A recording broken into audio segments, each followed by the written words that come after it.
Allongé sur la plage, il vous est sûrement déjà arrivé de vous poser la question, mais c'est quoi le sable?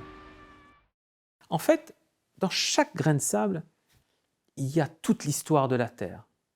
Le sable qu'on retrouve sur une plage spécifique est créé par son environnement. Il est unique à cette plage, un petit peu comme une empreinte digitale. Il se forme lorsque les roches se décomposent sous l'effet des intempéries et de l'érosion au cours de milliers, voire même quelquefois de millions d'années. Presque tous les matériaux dans le monde peuvent être érodés en sable. Les roches prennent du temps à se décomposer, en particulier le quartz et le feldspath, qui composent la plupart des plages du monde. Les plages des îles tropicales, souvent dépourvues de quartz, reposent sur un processus écologique totalement différent. Il est souvent blanc parce qu'il est composé de carbonate de calcium, qui provient des coquilles et des squelettes des organismes marins vivant dans les récifs coralliens.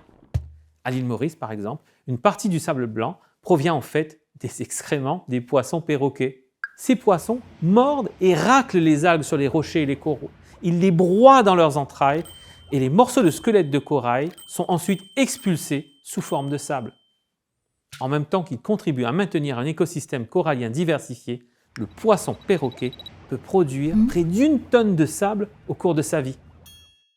À l'île de la Réunion, comme à Tamarin, on a aussi des plages de sable noir.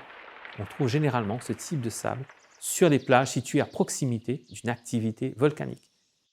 La prochaine fois que vous poserez votre serviette de plage au bord de l'eau, réfléchissez au sable qui se trouve sous vos pieds. Vous êtes peut-être sur le point de vous blottir confortablement sur les restes de roches vieilles de plusieurs millions d'années.